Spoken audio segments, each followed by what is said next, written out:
distinguished guests.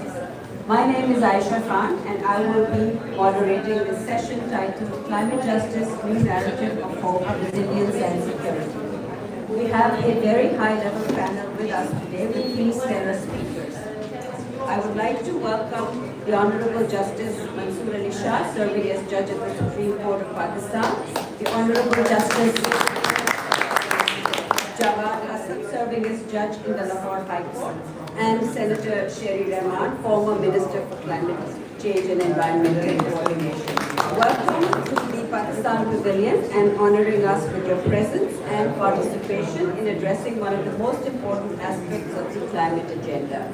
To start this discussion, I would like to request Secretary, Ministry of Climate Change.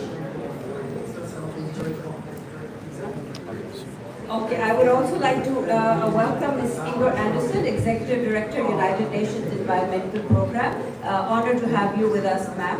I'd like to now welcome Secretary, Ministry of Climate Change and Environmental Coordination, Syed Asif El Shah, to please deliver the welcome remarks. Thank you very much, ladies and gentlemen, for being here. On behalf of the Government of Pakistan and the Ministry of Climate Change, I am privileged to welcome our esteemed guests here, their lordships, Justice Mansoor Ali Shah, Justice Jawad Hassan, Justice of the Supreme Court of Pakistan, Shah Sahab, and Justice Jawad Hassan, Justice of the Lahore High Court, and Excellency Senator Sherry Rahman, a known figure, a former minister, Excellency Inger Anderson, all the participants here. So this is in fact one of the series of segments of panel discussions that we held in the Pakistan Pavilion, and no issue can be more critical than climate justice. So I welcome you all, and I wish we all go back educated after this panel. Thank you very much. Thank you very much for setting the stage. The planet is burning and we are running out of time. Without climate justice, millions are likely to face a future that will deprive them of the opportunity to live life with dignity and respect. To comment on this and much more, I would like to request Ms. Inger Anderson to please come and share her thoughts with us.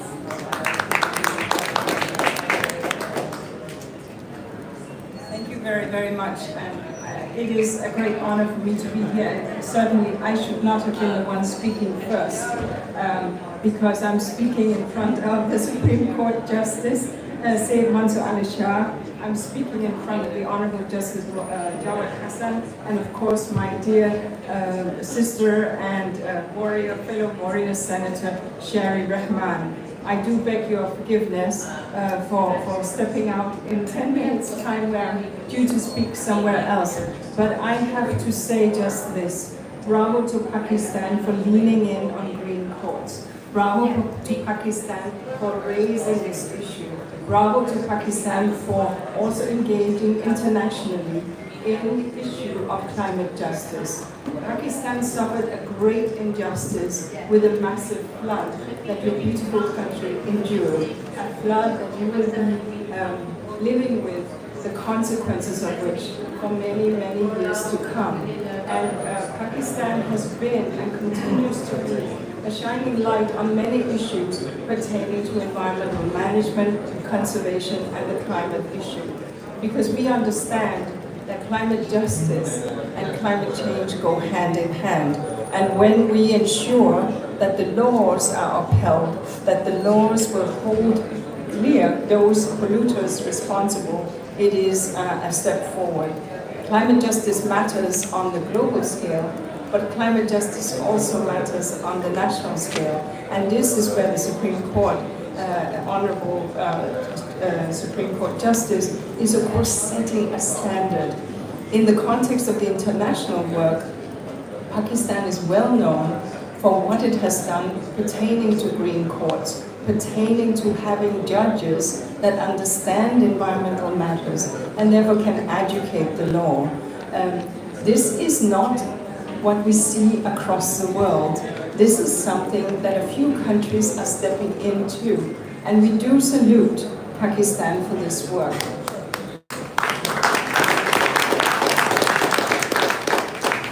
At the same time, we have to be very realistic.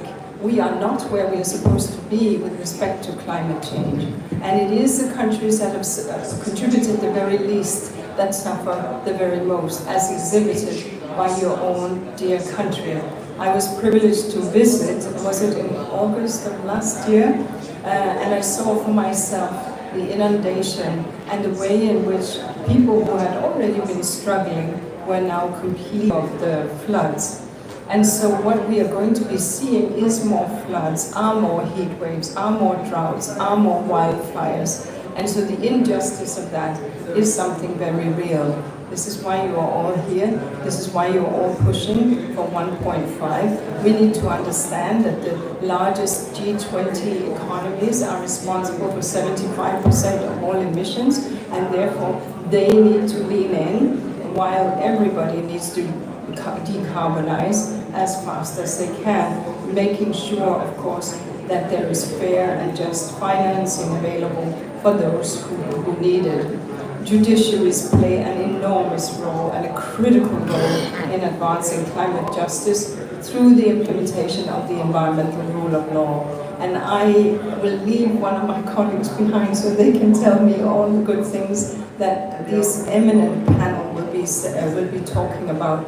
And I do beg your forgiveness, but there was a press conference that got moved. Nothing to do with us, but it happened. And so I have to beg your forgiveness, but I do thank you very much for this brilliant leadership. Thank you so very much.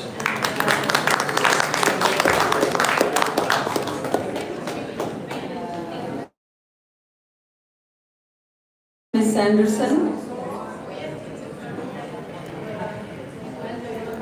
Thank you, Ms. Anderson.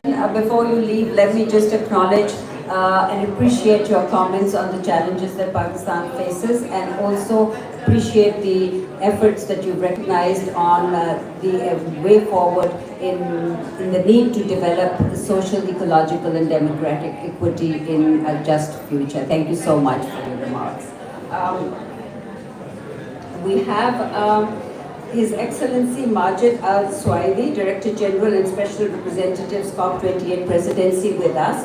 And I would like to request you to please come on stage to set the stage for the discussion that is going to follow. Thank you so much.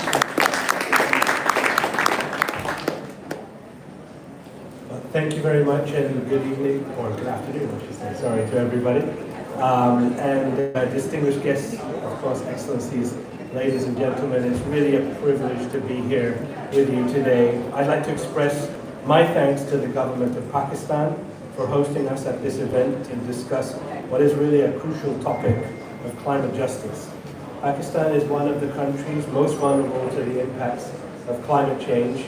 It is among those who have contributed the least that challenge. Recurring climate events have inflicted a massive toll on Pakistan, destroying not only infrastructure, but also lives and livelihoods. Last year's flood alone ravaged the southern half of the country and led to losses of over $30 billion. If you also calculate supply chain disruptions that led to spiraling inflation and economic losses, that number will be much higher. Responding to the consequences of these increasingly frequent climate events is urgently needed.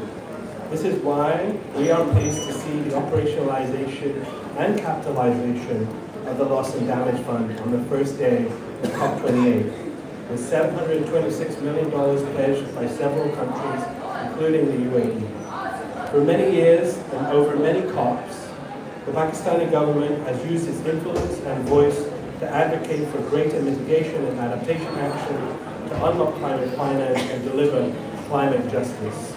And Pakistan has highlighted time and time again why people must be at the heart of climate action. The unfortunate reality is that even if we meet our ambitious goals from Paris and keeping 1.5C within reach, climate change will still impact us. Adaptation is what enables us to respond to these impacts and put lives and livelihoods at the forefront. And adaptation must be prioritized alongside mitigation. The modeled costs of adaptation in developing countries are estimated at $215 billion per year this decade. The adaptation finance needed to implement domestic adaptation priorities is estimated at $387 billion per year. That's why the COP28 presidency is committed to ambitious adaptation action to ensure no one is left behind. We must do more to ensure we have the enabling mechanisms in place for adaptation. Equity and justice must be at the core of our approach. Developing countries, small island developing states, least developed countries, women, youth, and lower income groups often face the most severe climate impacts and yet have the least access to resources to cope with those impacts.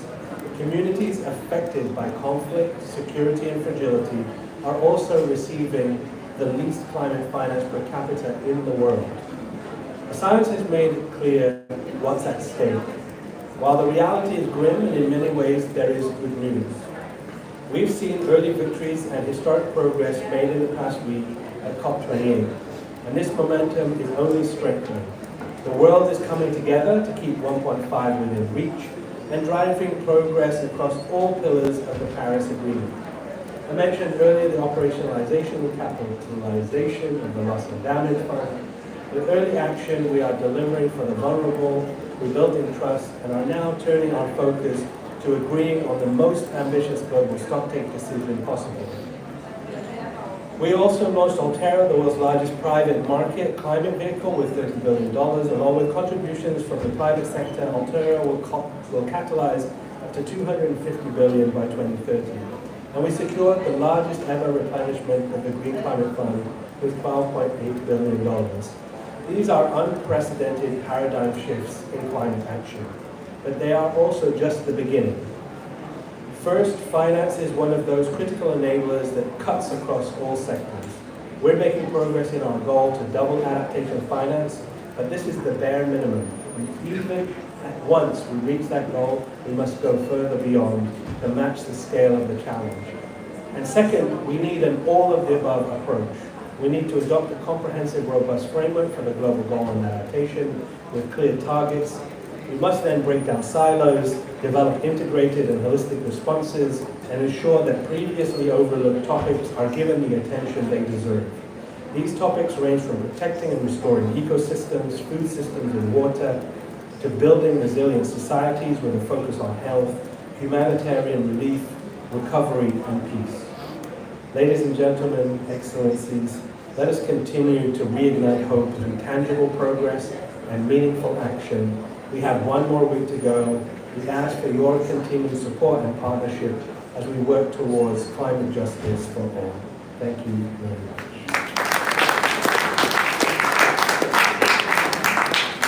Thank you, Excellency, for setting the stage for the high-level segment of this discussion today.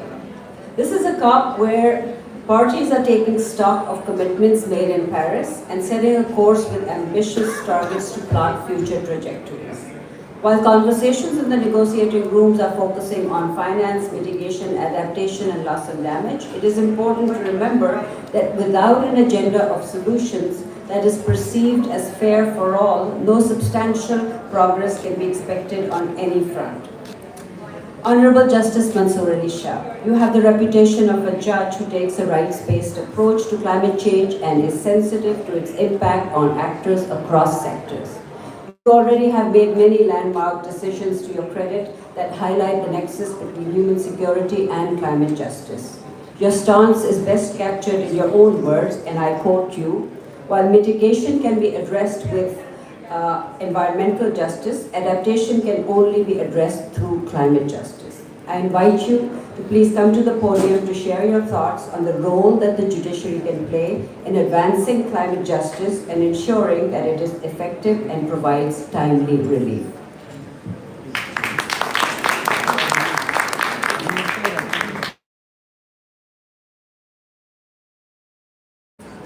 Thank you, Ms. Khan. That's a very generous introduction. My co-panelists and ladies and gentlemen, Assalamu alaikum. The idea today is to tell you about how a judge or how Supreme Court or how High Court perceives climate justice and how are we approaching this issue.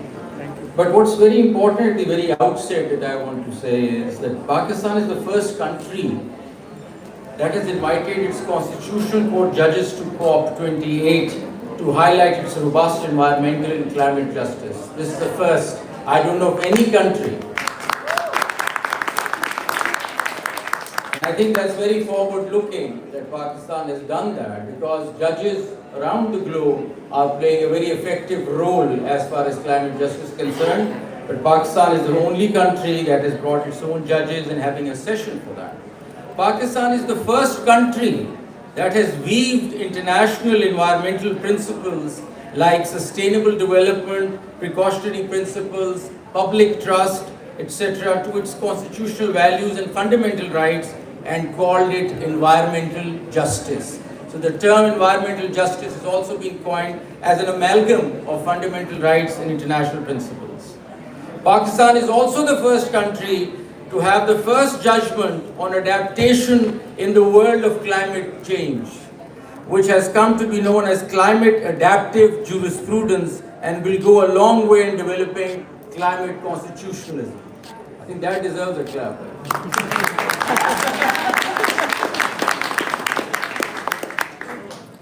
Pakistan is also the first country that has recognized the concept of water justice in dubio pro natura and climate democracy in its judgments. Pakistan is also the first country to recognize the importance of climate finance in the context of the recent devastating floods, and has proposed ways to ensure transparency in its allocation. Perhaps the first one talking about climate finance. Pakistan is also the first country where its judiciary has taken to climate resilient approach towards adjudication and interpretation of taxing statutes and policies. That again deserves a clap. I don't know, why do I have to say this? No, just on a lighter note.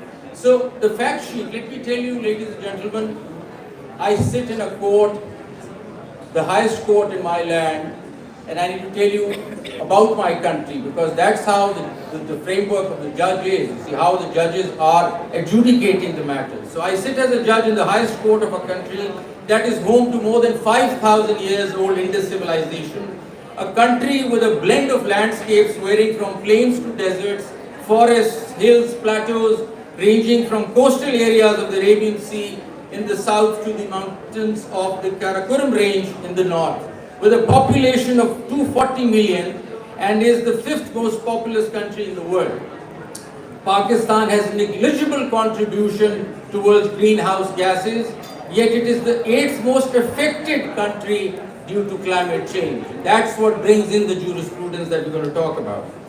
Climate change or emergency, or climate emergency as the Secretary General of the UN now calls it, and rightly so, has led to considerable increase in the frequency and intensity of extreme weather events in Pakistan, coupled with erratic monsoon rains causing frequent and intense floods and droughts. Recession of the Hindu Kush, Karakoram Himalayan glaciers threatening water inflows into the Indus rivers, being a water-stressed country, raising temperatures, resulting in reduced agricultural productivity, threat to coastal areas due to projected sea level rise and increased cyclonic activity to higher sea surface. Now this is the animal, this is the problem we sit as judges looking at, and that's how we're going to go about adjudicating. These are the facts and the background. The above threats lead to major survival concerns for Pakistan, particularly in relation to the country's water security, food security, and energy security. Let me at this stage also highlight that environment or care for environment hasn't come to us through the West. Somehow we feel that the entire concept of environmentalism has just dawned upon us or landed in our countries from somewhere. And I want to stress this, that this has been there forever with us. And I refer to Islamic environmentalism here, because we are judges coming from an Islamic state of Pakistan who have rich values in religion and in Islam. So caring for earth is not only a scientific and economic necessity, but also a spiritual and a moral imperative in Islam. Islam teaches the humans that they are the stewards, khalifas of the earth, entrusted by God to care for it. The Holy Quran emphasizes the importance of maintaining mizan, balance, in all aspects of life. Environmental degradation and climate change are seen as manifestations of the imbalance caused by human actions. We are guided by sustainable development, but also by the principle of Islamic sustainability, which links sustainability principles with Islamic spirituality and ethics. So there's a lot more to it as when we approach climate justice. So coming of age of the environmental justice as far as we are concerned in Pakistan. So first 40 years of our period that starts from 1980s all the way up to 2018, the constitutional courts proactively protected the environment, equated the right to clean environment as right to life and human dignity guaranteed under the constitution, and we were looking at our environmental issues which were arising within the country. So two famous cases that come out at that time were Shaila Zia and Imrana Tivana case. Shaila Zia was about this grid station being set up in Islamabad, and Imrana Tivana was about this signal-free corridor being set up in Lahore.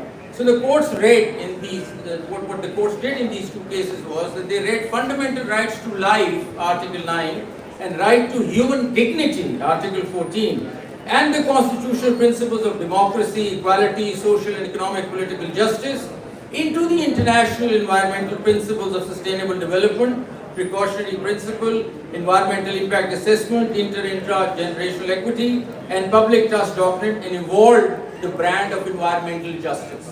So for the first 40 years, we were local environmental issues, creating what has then later on been branded as the environmental justice. And our environmental justice is an amalgam of fundamental constitutional rights and international environmental principles put together through judicial engineering, if we were to say that. Then comes, and I must acknowledge our environmental champions at the time were Justice Salim Akhtar of the Supreme Court of Pakistan, who authored Shaila Zia, and Dr. Parvez Hassan deserves appreciation and acknowledgement. They were the drivers at that time. Then we come to 2018, and climate change enters the equation. Judiciary soon realized that climate change for developing countries like us was a whole new problem. It had nothing to do with our environmental issues, but related to malfunction of what we call the Earth climate system. And the main culprit wasn't, in our jurisdiction, and the courts could not do anything about it. The polluter wasn't in Pakistan; it was just happening outside. That's the change, the major paradigm shift, because normally the courts would go and shut down an industry, go after a polluter, but you can't do that. There is no polluter. It's all happening outside your jurisdiction. All you need to do is adapt to the changing environment. And how does a judge then come up with jurisprudence to adapt to the new situation? So unlike the Western courts that were dealing with mitigation and producing emission-related jurisprudence, our main concern was adaptation. And I want to underline this, that the adaptation is no ordinary business. It's a serious business. Dealing with mitigation is not that difficult. Dealing with adaptation, as I'll explain, is far bigger canvas and a broader area to cover. We set up to produce climate adaptive jurisprudence. Adaptation as a strategy engages many stakeholders, which earlier were not part of the environmental dialogue. Climate justice therefore moves beyond the construct of environmental justice. It has to embrace multiple new dimensions like health, food, energy, water, human security, displacement, human trafficking, and disaster management within its fold, which is not the case for mitigation management. Climate justice covers agriculture, health, food, building approvals, industrial licenses, technology, infrastructural work, human resource, human climate trafficking, disaster preparedness, while mitigation can still be addressed with environmental justice, as quoted by Aisha Khan earlier. While mitigation can still be addressed with environmental justice, adaptation can only be addressed through climate justice, where the courts help build adaptive capacity and climate resilience by engaging with multiple stakeholders. So what are some key types of adaptive policies that we look at? We look at, as a court, we might have a case that might not even mention this in the case itself. The judges need to decipher that from the case itself. So a case that is relating to infrastructure resilience is actually a climate resilience matter. So if there is a case regarding sustainable agricultural practices, it's actually an adaptive jurisprudence matter. So water resource management, coastal zone management, disaster risk management, and management of urban planning and design, health sector, community engagement, capacity building, diversifying crop varieties, water management, enhanced forecasting, early warning systems, technology and innovation is all a climate change issue for countries like Pakistan, the developing countries. So please understand the width and the size of the problem for judges to look at. And I must say that, we went ahead and developed what we call climate constitutionalism, because to us, Pakistan needs to have climate constitutionalism. It is to be as important as the constitution itself. Climate needs to be read into the constitution. It's most serious existential threat Pakistan faces.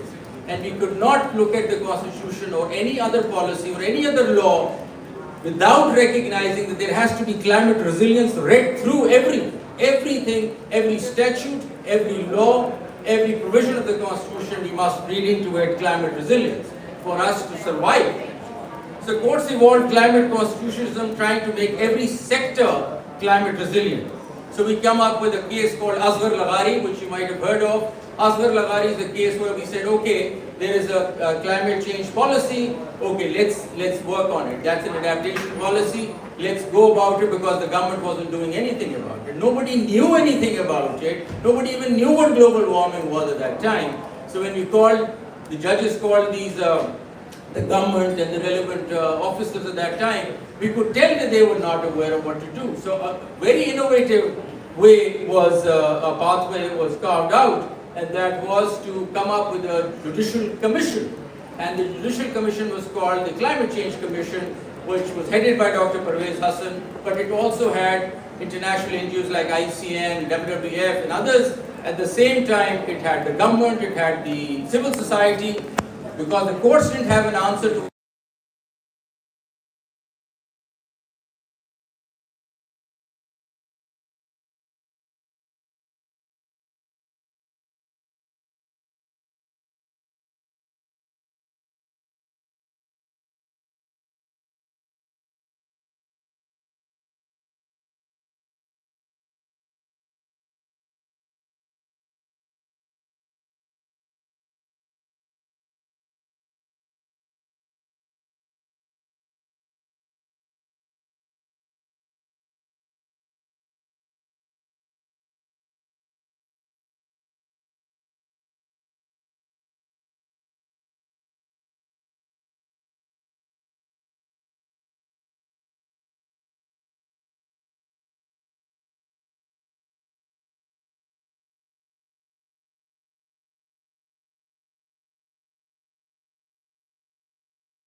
agriculture in that area. So that's one. And then we also came up with a CDA case where we said that CDA is a Capital Development Authority which looks after urban planning, and we said every urban planning that you do in the capital city has to have a climate resilient approach towards all the building policies that you come up with. So this is the climate resilient approach which we call adaptive jurisprudence that has come out of Pakistan. And then come the floods of 2018, another watershed. I'm just taking you through how things are changing, you see, as far as the judicial approach is concerned. 2018, there was most devastating floods hit Pakistan.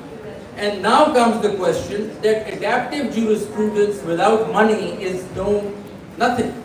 You can't do anything, you can't adapt, you can't change unless you get money. Money is climate finance. And that's for the first time that climate finance gets nuanced at that time in 2018. So COP27 and the wonderful stewardship of Ms. Sherry Rahman here from Pakistan pushed the global agenda towards the agreement on loss and damage. And thank you for that. The importance of climate finance and the rights of the vulnerable countries to global finance cannot be underplayed. The goal is to enable a transition towards low carbon climate resilient development. This involves investments in clean energy, sustainable infrastructure, and other projects that reduce greenhouse gas emissions and enhance adaptation to climate change impacts. Developed countries have historically contributed more to greenhouse gas emissions, so there is an ethical argument, and I want to underline that. It's an ethical argument that they should bear a greater share of the cost for addressing the effects. The principle of common but differentiated responsibilities recognized in Paris Agreement acknowledges that while all countries should address climate change, they have different capacities and levels of responsibility. Without climate finance, there is a risk that the gap between wealthy and the poorer nations will widen as the latter struggle more with the impacts of climate change and have fewer resources to adapt. There is no way that we could meet the gap unless this finance goes through. So it has to be pushed. Climate finance is essential and critical for survival. That's how important it is. And I want to underline that as a judge, that it is important. The Supreme Court of Pakistan in Sartaj Haider case, which was post-2018 floods that it came out, that a climate resilient adaptation plan, including a detailed mechanism for utilization on climate finance coming to Pakistan from the loss and damage fund, is the need of the hour. For the first time before anything, Supreme Court has recognized that climate fund is important and climate fund has to be monitored so that it gets to the right people once the money comes in. Supreme Court is watching you. So make sure whenever the money comes in, Supreme Court is going to be watching. So the money gets to the right people. Setting up a global adjudication forum, global court is a suggestion that ICJ must also look at that. We must think of a climate court that is, I think, it can't work without it. So either ICJ does it or we think of developing a world court on that. Domestically, climate finance could also come domestically. So domestically, the Supreme Court has evolved a climate resilient approach towards adjudication and interpretation of laws and policies encouraging facilitating climate finance, supporting green taxation. Recently, we just decided a matter where we looked at the taxation provision and we said this exemption must go because it is climate resilient. So that was a factor in interpreting a law which was never ever done before. I don't know of any jurisdiction that is using interpretation of the rule of interpretation of statutes and using climate resilience as a factor. So supporting green taxation, climate resilient budgeting is very important. Integrating climate resilience considerations into national and local government budgeting, allocating funds specifically for adaptation measures such as infrastructure improvement, agricultural resilience, and ecosystems conservation. So if the government were to bring any plans or any funds before us, we'll make sure that that money actually goes for climate resilient work first and takes priority. So I'll move on. I think I might be running out of my time, so I'm just in the end, I'd like to say that climate science is also very important for us, but in the end, all I want to say is that the courts of the world have jumped into the debate now, and the courts are watching you. So we want the climate finance coming through, and that will go through because now the courts of the world are watching you. Thank you.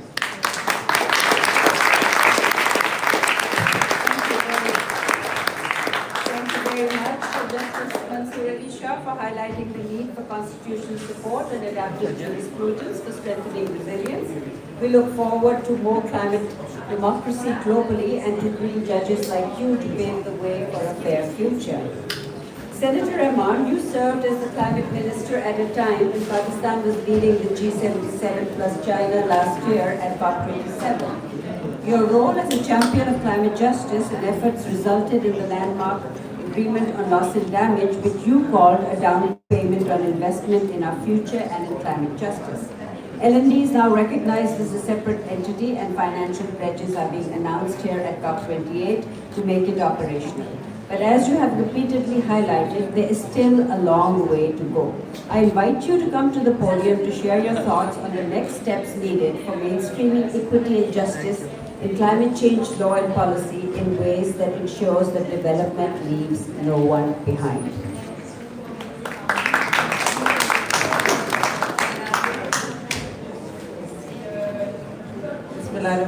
Good afternoon, ladies and gentlemen, excellencies and honorable justices, Mansoor Shah and Tanzani Khan and others present here, senators, friends from the media and my colleagues from the Ministry of Climate Change for an excellent job you've done here.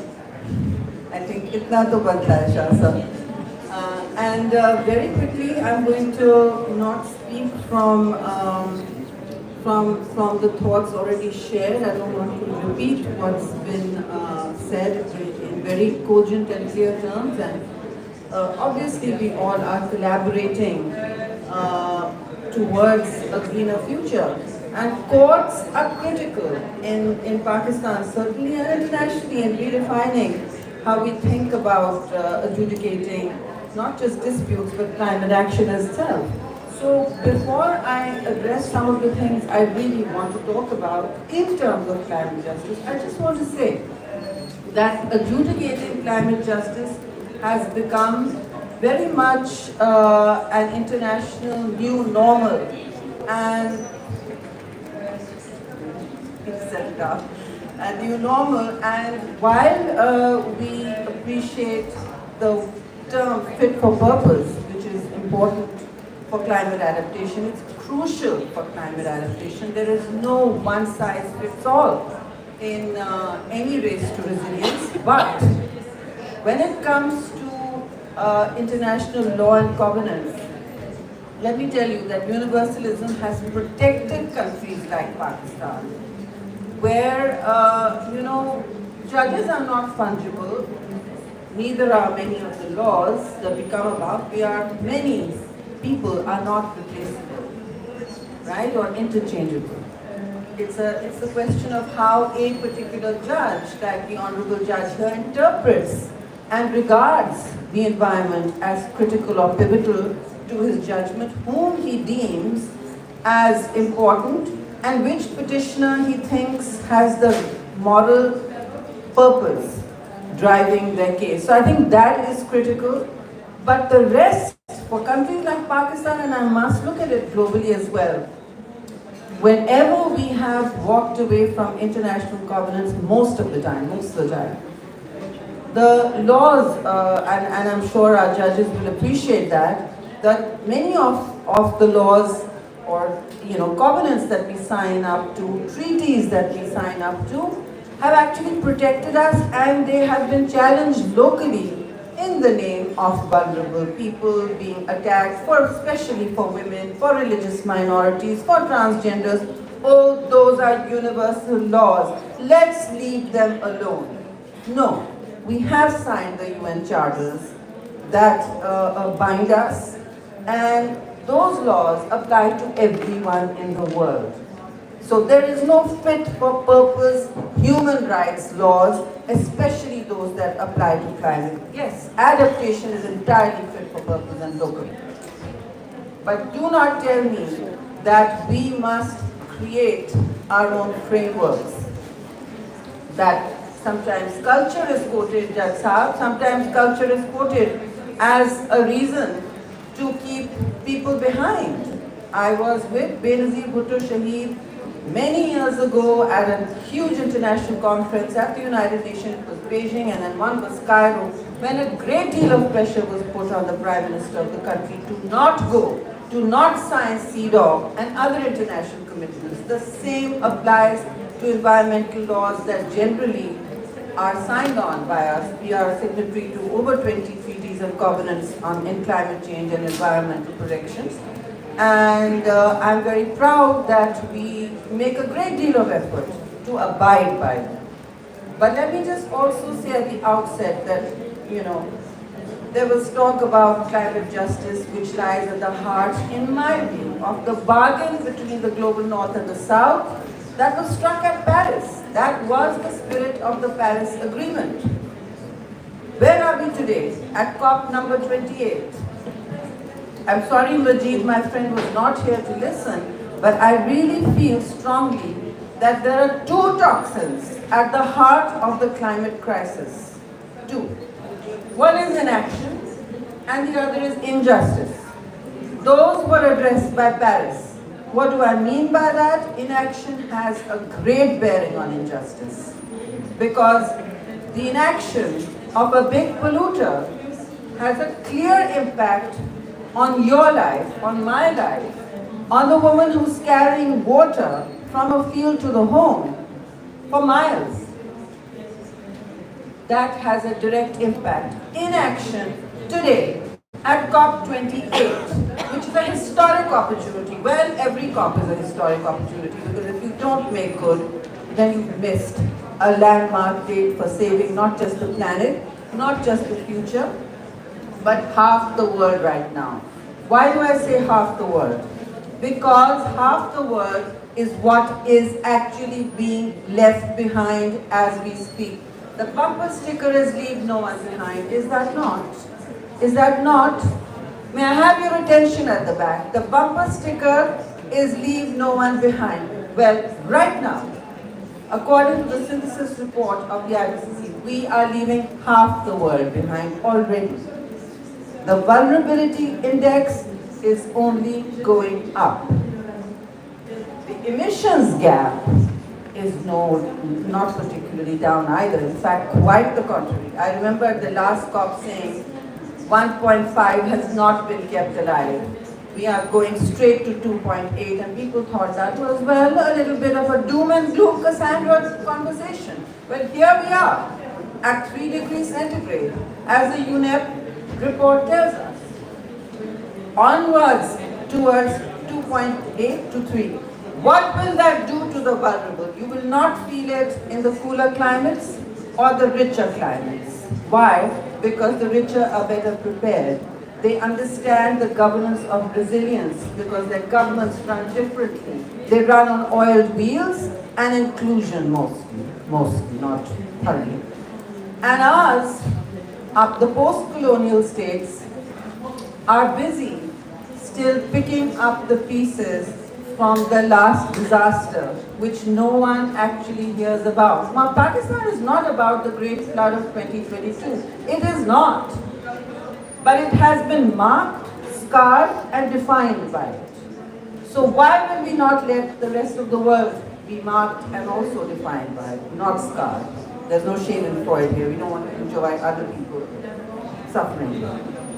But 33 million people were devastated and impacted last year by a completely unpredictable flood, where the management of risk and vulnerability became a new frontline nightmare for a country that didn't even understand the impacts of global warming on its daily lives. We were 33 million, just to settle everybody's mind at a multilateral forum, is the size of 3 medium-sized European countries. That was just our impacted people, not vulnerable people. So what I'm trying to tell you is countries that are drowning in, say, a flood or excessive global warming, not triggered by their own actions, because obviously, like Africa, we are not big emitters. Now, Africa is now on everybody's mind. I would urge this COP to remember that South Asia also needs to be on everybody's minds. Countries like Pakistan also need to be on everybody's mind. We are not big emitters. We are not the G20, which, as Inger Anderson just told you, emits 75 to 80% of global emissions and are therefore responsible. What would my bumper sticker for an ask from this COP be? Responsibility. Take responsibility, either for your emissions, lower them drastically, show us a path where we are back towards at least 1.5 or 2, because the path we are on will need 43 degrees percentage of reduction in emissions to just keep it as it is. And as you know, climate change impacts stay in the atmosphere for much longer, even if you have reduced your emissions. So the burn is not going away for a long time, and the burn is going to be felt by us on the front lines, not the colder climates. But even the colder climates need to worry there will be no arcs of privilege to leave for another planet.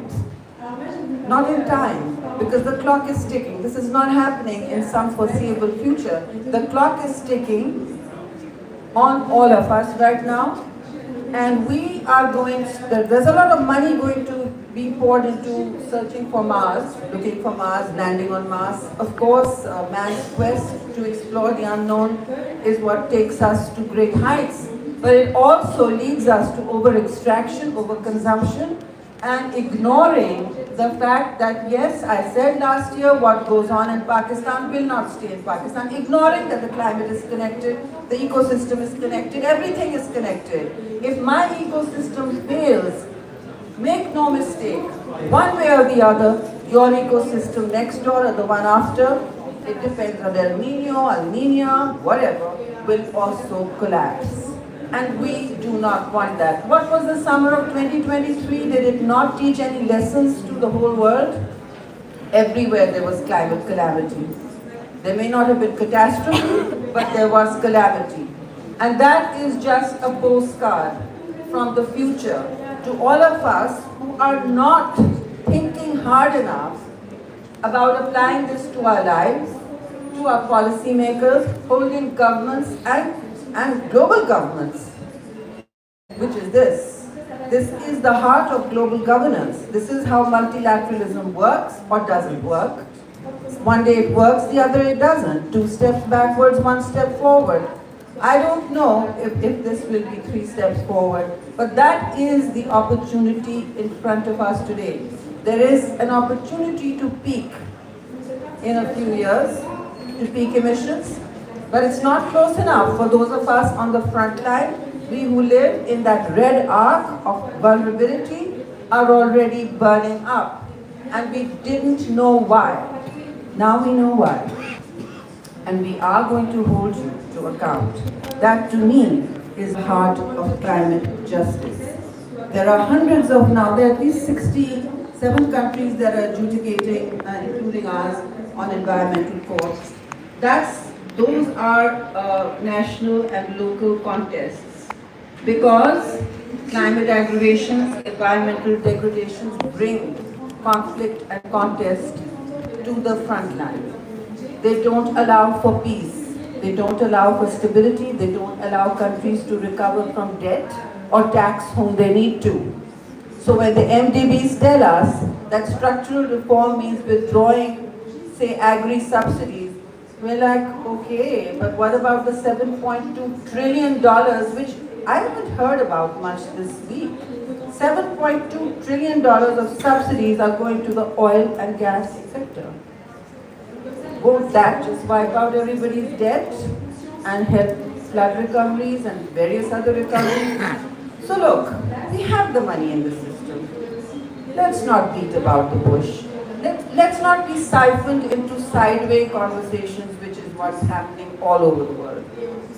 The side conversations that keep you busy seeking blended finance, private finance.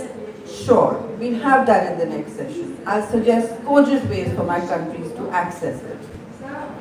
But really, should you be asked to make bankable projects when 1/3 of your country is drowning? Should you really? Should you be asked to make bankable projects and then compete internationally for financing, green financing? I just heard someone say that's how countries unlock financing. Why is it locked? Why is it locked in the first place? Why should we have to unlock it? No, it should be in the principle of equity, open and accessible with agility, ease and flexibility in the time that is needed, with the speed it is needed, to where people are drowning. I don't want to repeat the statistics the WHO has repeated this week. You've all seen the health statistics. So we've all seen the disaster statistics. Just remember one thing, that we keep saying let's not leave anyone behind. Well, right now, as we speak, we're leaving many countries behind, and that is half the world. Let's not be meeting here again to say that number went up. Thank you very much.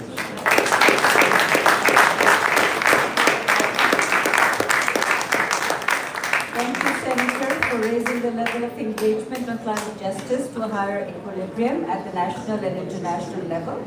We look forward to continued role from you in climate advocacy. Honorable Justice Jawad Hassan, you have said that the Constitution categorically states that every citizen shall have the fundamental right to life subject to law, and the Supreme Court has expanded the term life by including the right to a healthy, clean and pollution-free environment. In addressing this crisis, private finance plays a vital role.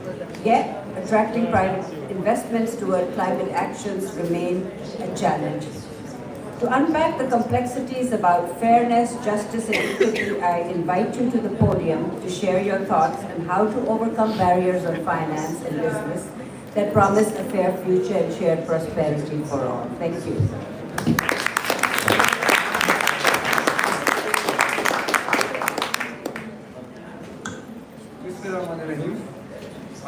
First, I must welcome Dr. Christina Boyd, the chair of the IUCN, and also Professor Catherine Berry to a professor at Cambridge University. And I gave a seat like a gentleman. That's the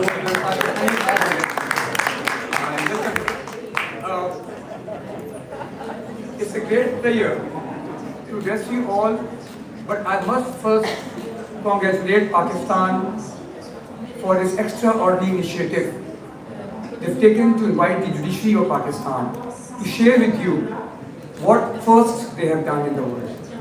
Why the anthology of our jurisprudence has been well accepted, recognized, relied, followed and admired by the other courts, as Mr. Shah mentioned, by the law journals, by the professors in the universities, and the books in the world.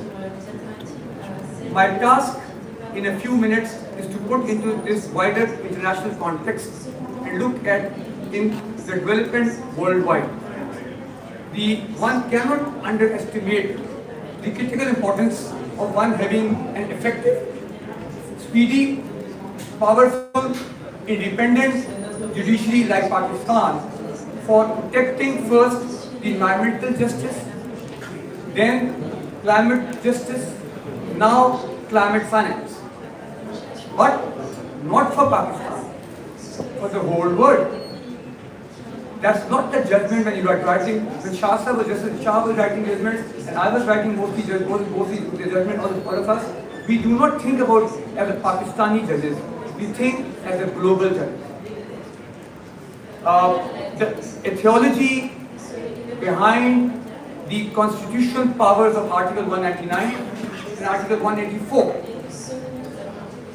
clearly demonstrate the whole world today in Dubai corporate here that Pakistan, being a party to all the international covenants, Pakistan being the signatory to all the agreements like Paris Agreement that Senator Shahir Rahman mentioned, 2015, Pakistan did and has done implemented Article 5 of Paris Agreement by vindication through a judgment and a law, Article 7, Carbon Sink, Article 4 of the Paris Agreement.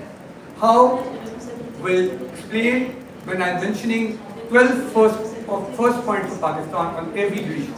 Well, first has the International Covenant on the Law of Treaties 1961 mentioned about Article 26 that every treaty in force is binding on the party and must be implemented, but it should be a court through the Parliament. And Parliament has passed laws.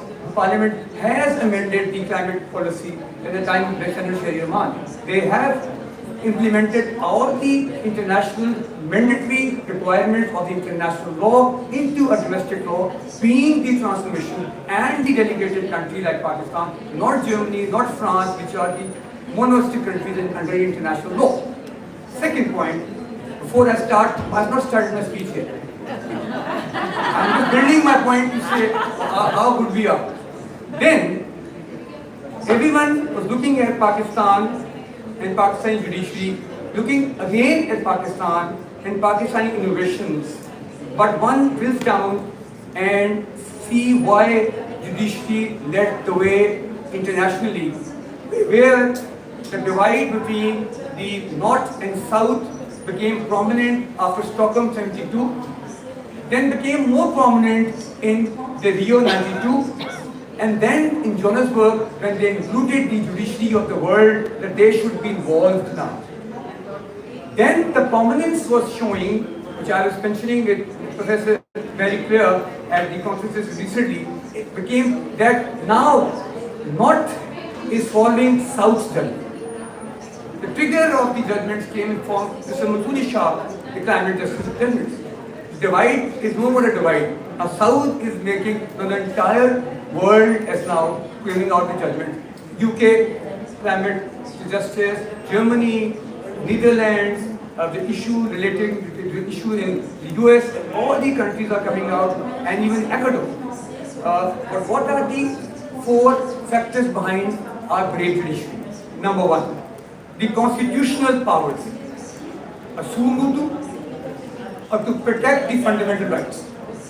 Second, and the most important is, the new concept Pakistani judiciary started with the commissions and the committees, technical, Mr. Shah just mentioned. Third, and the most important is, the supervisory role we have to the tribunals and to all the regulators like the Green Financing to the State Bank, CGS to the Security and Exchange Commission of Pakistan. But people have faith in the judiciary of Pakistan. It has been shown worldwide that with that efforts of Pakistan judiciary, we had the Bhutan Declaration 2012, where 11 judges of SAARC countries, and they came and declared to form the environmental judges and to form the environmental tribunals, which did perform in 2013, and everything was concluded.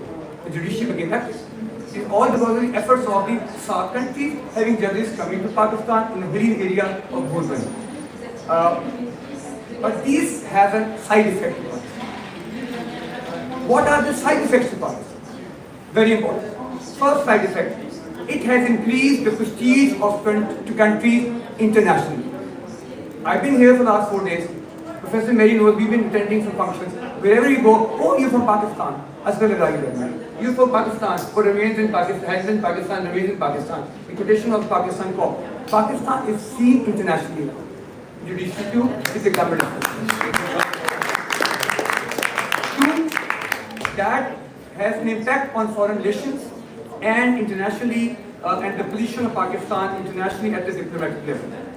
Invisible earning and the confidence of sponsors will then strengthen on climate finance. But if somebody now looking at the climate finance, whether it's a grant or a loan, it's a loan by the MDBs or a loan by the private companies or how they will examine, judiciary will look into it. The first thing a donor or a developing country will touch upon is the lawyer in Pakistan. Is the climate of investment good in Pakistan? Yes. What? We establish commercial. Speedy, effective, trusted court system like the London Commission. We established the concept of arbitration. And what led us look good at the end? I will say, Shah Sahib just mentioned 5. First, I will say we have been 12 times first. In 3 minutes I'll finish. First was Pakistan, first country in the world giving a judgment when, unfortunately, out of 192 countries in the world, Pakistan constitution does not have rights to environment like other countries in the world. Supreme Court of Pakistan, Shalabjad, held the right to life means right to a healthy environment, free for pollution and equality. Second first by Pakistan is first country bringing the soft international law, the principles of Rio Declaration, the principles principles of Stockholm Declaration, the principles of precautionary principles of IUCN covenants into the system unto Pakistani legal system by the Supreme Court. And if the Supreme Court decides and develops a principle, it becomes a binding judgment under Article 189 of the Constitution. Article 189 says the judgment of the Supreme Court and the enunciate the principle of law, but decides the question of law, shall be binding on all the courts. And the doctrine of precedence. Third first is first country in 2018 giving right to climate justice by the solution. He talked about it. First country developing a concept, as Mr. Shah mentioned, of in a technical matter appoint a commission, appoint a committee, resolve an issue through a constitutional provision by involving rights to fundamental rights to dignity, rights to property, rights to privacy of home. What will happen to people who have lost their property? What will happen to their people? Can they come on the street and beg the West world for money? They have dignity. And dignity as under Islam and the last khutbah of Huzur Prophet 632 AD. Constitution itself says you have all the fundamental rights of people law, but dignity is not subject. Supreme Court again held that. First, adaptation measures under Article 5(7), that was judgment by me on tree plantation. I brought the government said I don't want forest in a forest. Peri-urban policy, forest trees in the urban cities. So Carbon Singh. In the efforts of Senator Sherry Rahman, 1 billion trees were planted as tsunami relief. All the efforts of everyone. Everybody. Ministry. Then, 7 first, or whatever, 7 first, but government is the government, no party. 7 first, first country to have right to food from Article 9. In Minnesota judgment, and I mentioned the right to life means right to a food security. That is a new concept we developed. Right to life means right to a food security as per the concept of a terrorist agreement. Then, 7th, first country to recognize the protection of foreign investment through a commercial court under a Pizza Hut judgment. Then 8th, first to say the concept of if a donor comes into Pakistan, invests in Pakistan, and there is a foreign arbitration clause in that. If the award is taken against a party in Pakistan, what is the view of a Pakistani court? That judgment recently I held. Federal judgment, Shah is also dealing in judgment that shows a doctrine of pro-enforcement bias. We have to be pro-enforcement to award should be made a rule of court without any objection to be raised under the New York Convention 1958. That's a very important point for Pakistan to look good internationally.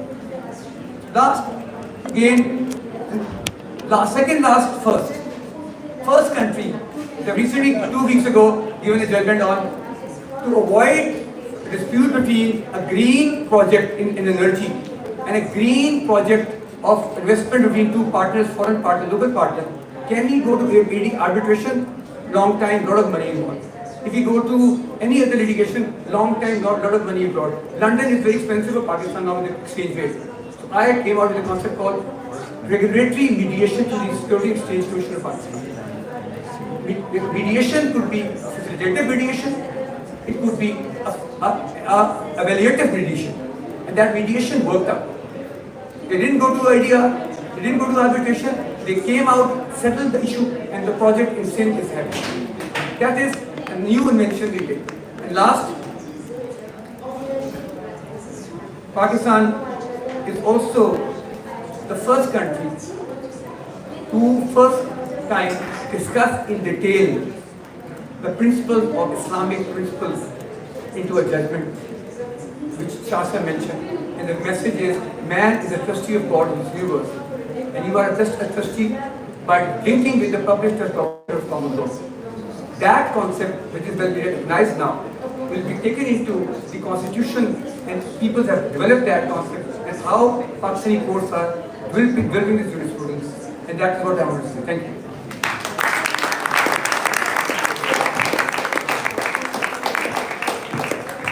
Thank you, Justice Jawad Hassan, for highlighting the link between justice and finance and the need to bring down barriers to access, scale, and affordability on climate finance. Justice Jawad Hassan has already welcomed Professor Dr. Christina Voigt and Professor Marie-Claire Seger. Let me also extend that welcome to you on behalf of the Ministry of Climate Change and Environmental Affairs. I would now like to invite Dr. Christina Voigt, Chair of IUCN World Commission on Environmental Law and Professor of Law at the University of Oslo, to please come and share some brief comments with us. Thank you.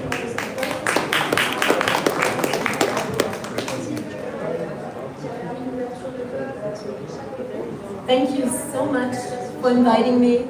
And on behalf of the IUCN World Commission, I would like to bring very nice greetings to this room, because the Commission has had a very long-standing, warm relationship with the judiciary in Pakistan, with many environmental lawyers. We are looking at decades of collaboration, and it's a very proud for me to be here and to mention it, and thank you for that.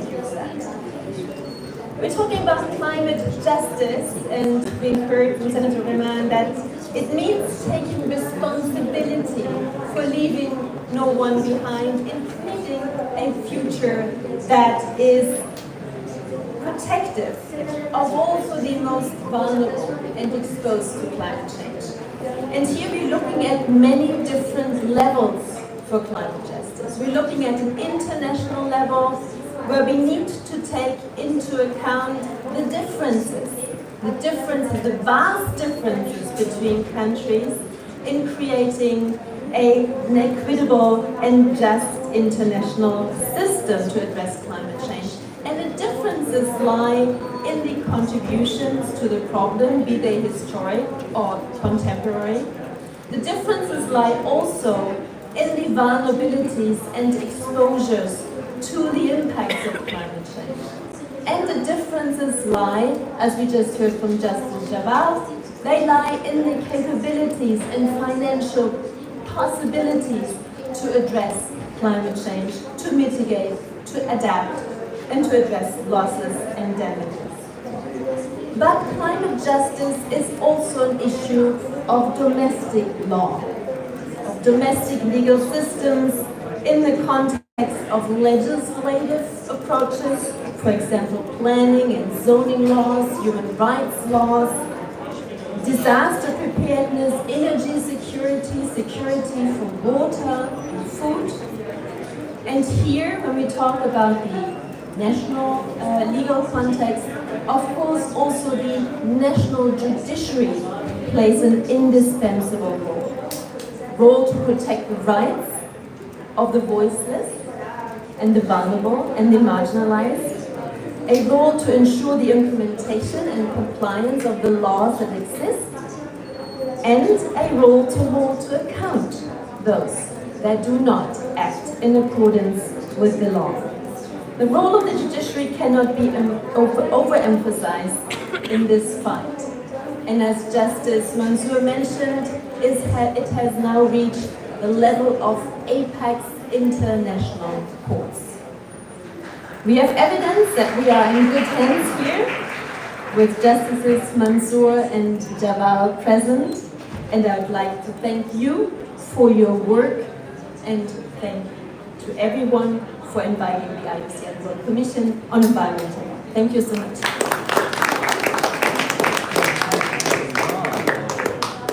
Thank you, Professor, for talking about roles and accountability and need for a proactive judiciary. I now invite Professor Marie-Claire Seger, Visiting Chair in Sustainable Development Law, University of Cambridge, to please come and share her remarks with us. Thank you.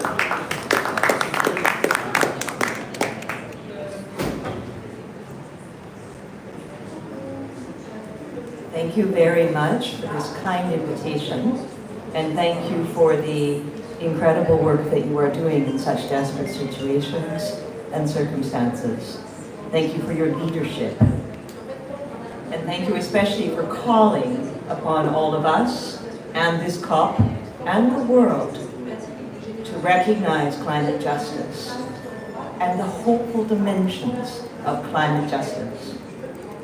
It's an honor to give just 3 key closing remarks here.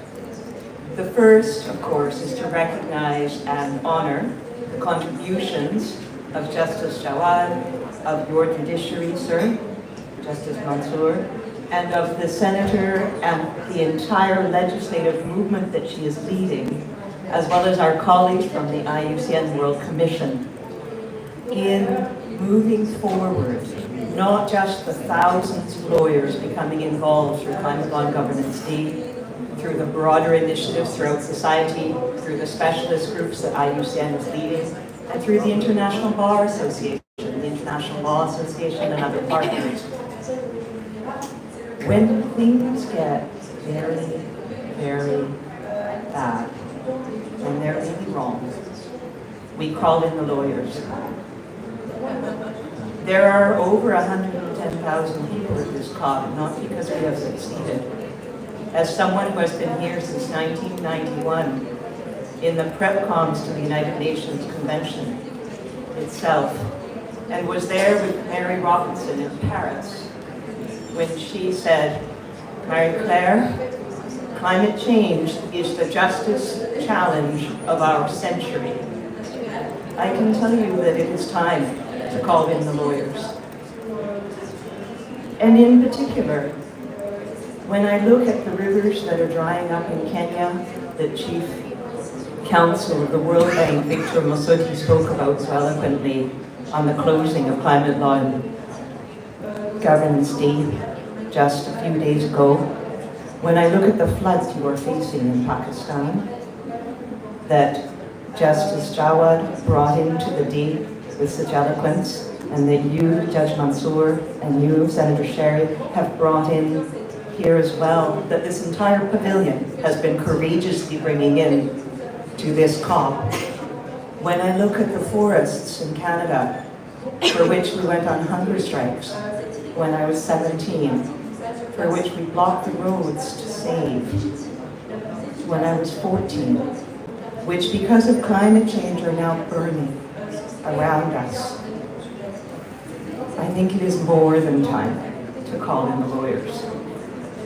And when we call in the lawyers, we need to look carefully not just at the international law to which you referred so eloquently, and not just at the national regulations to which many of you also highlighted, and not just, as we discussed in Climate Law and Governance Day, the net zero legal frameworks to enable climate neutral investment and finance. But we need in the end to be looking at climate justice and resilience. We need to be looking at liability, at compensation, and at restitution. And that is why we need you, our judiciaries. You are the ones we need when the lawyers fail. We call our judges, and we expect them to bring forward integrity, to bring forward that justice that is needed. We need the International Court of Justice, and I thank and recognize my colleagues, especially from the South Pacific, with their students that are fighting there today. We need also to recognize the other international tribunals, the International Tribunal on the Law of the Sea, the regional human rights courts, and we need especially to recognize our national judiciaries, upon whom, into whose courtrooms these problems are arriving now. It is a little difficult to say this, but it is something that I think everyone here from Pakistan understands. Unfortunately, restitution cannot help us when what we have lost is priceless. We stand now at maybe the final chance to turn this in the right direction. Everyone here has, to a certain extent, voted with their feet. Every judge here has already made their view clear with the gavel. and every professor here with our pens, that tiny little tool that sometimes is mightier than the sword. So we're at your service, and we hope desperately with the courage, the creativity, and the commitment we need here.